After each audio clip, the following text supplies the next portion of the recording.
Hi friends, welcome back to my YouTube channel. So first of all, please subscribe to my YouTube channel. Then coming back to our today's topic is reflex sympathetic dystrophy. In this video, we will discuss its causes, symptoms, medical treatment and management. So let's start the video. First of all, we read, then we will discuss complex regional dystrophy. CRD is also known as complex regional pain syndrome.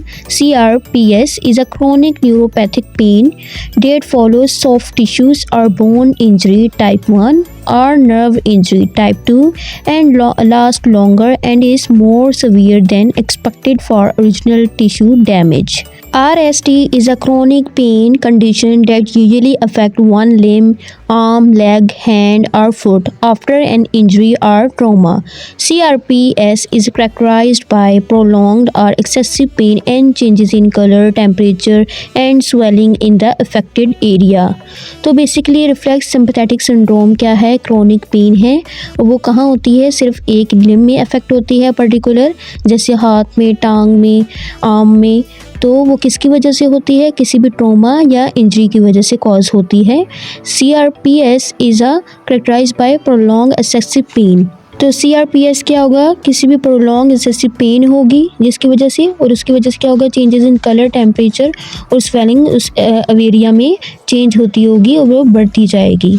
अब आते हैं इसके mechanism की तरफ। Mechanism of injury of RST which is regional sympathetic dystrophy. तो हमारे पास ये mechanism है इसका। हम डिटेल में देख सकते हैं कि कैसे इंजरी हुई है, ट्रॉमा हुआ है, उसके बाद इन्फ्लेमेशन हो गई है, कलर चेंज हो गया है स्किन का, और वो इसी तरह ब्रेन की तरफ सिग्नल्स जा रही हैं और वो सिंपैथेटिक हमारे पास इंजरी नज़र आ रही है हमें। तो हम इसके मैकेनिज्म से समझ सकते हैं कि कैसे कॉज होती है हमारे पास रीजनल सिंपैथेटिक डिस्ट्रॉफी। तो हम इसके मैकेनिज्म से इजी देख सकते हैं। Now, what are the causes of CRPS? The exact cause of CRPS is not well understood. It often occurs an injury, surgery, stroke, or heart attack. The condition is believed to involve the abnormal response by nervous system and particularly the sympathetic nervous system, which control blood flow in response to injury. तो हमारे पास exact cause इसका हमें समझ नहीं आता, understood नहीं हो सकता, लेकिन ये इसका माना जाता है कि ये किसी भी इंजरी, सर्जरी या स्ट्रोक की वजह से हो सकता है।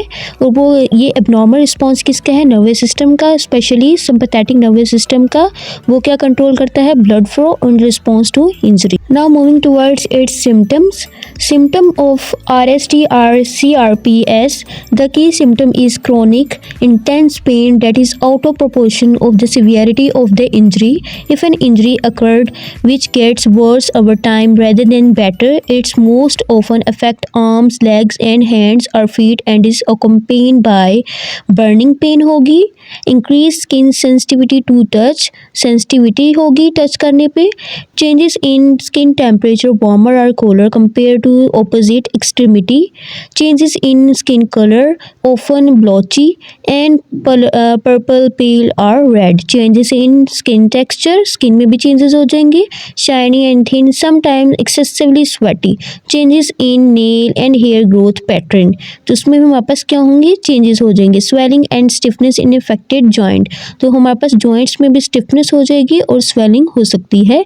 motor disability with decreased ability to move affected body part, तो motor disability भी हमें हो सकती है क्योंकि वहाँ पर swelling होगी और inflammation हो जाएगी, उसकी वजह से joint affect भी हो सकती हैं, उसकी वजह से loss of sensation हमारे पास हो सकती है। तो हमें इसका क्या करना चाहिए? कंसल्ट करना चाहिए अपने डॉक्टर से ताकि वो फर्दर कॉम्प्लिकेशन से बच सकें। Now moving towards its management.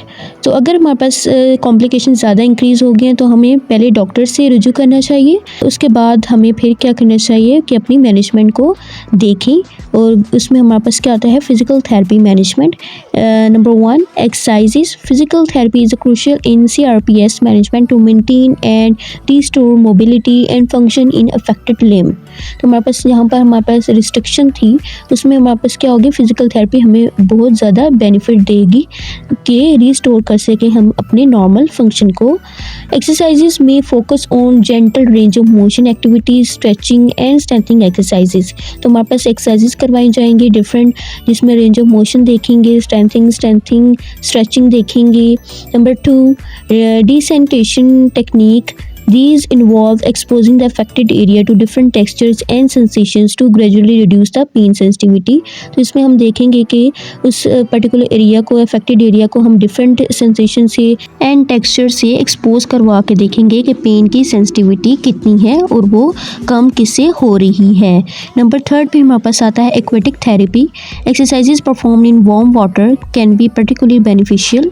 तो वार्म वाटर में हमारे पास जो एक्सरसाइजेज करवाएंगे वो बहुत ज़्यादा बेनिफिशियल होंगी, as the buoyancy reduce pressure on joint and can make movement easier. तो हमारे पास क्या होगी, बियॉन्सी हमें क्या करती है, प्रेशर को रिड्यूस करेगी, जॉइंट में स्पेस क्रिएट करेगी, रिलैक्सेशन करेगी, काम करेगी और जॉइंट मूवमेंट ईजिली मूव हो सकेंगे। तो हमारे पास ये भी बेनिफिशियल है बहुत ज़्यादा एक्वेटिक थेरेपी। नंबर 4 पे हमारे पास आता है मिरर थेरेपी।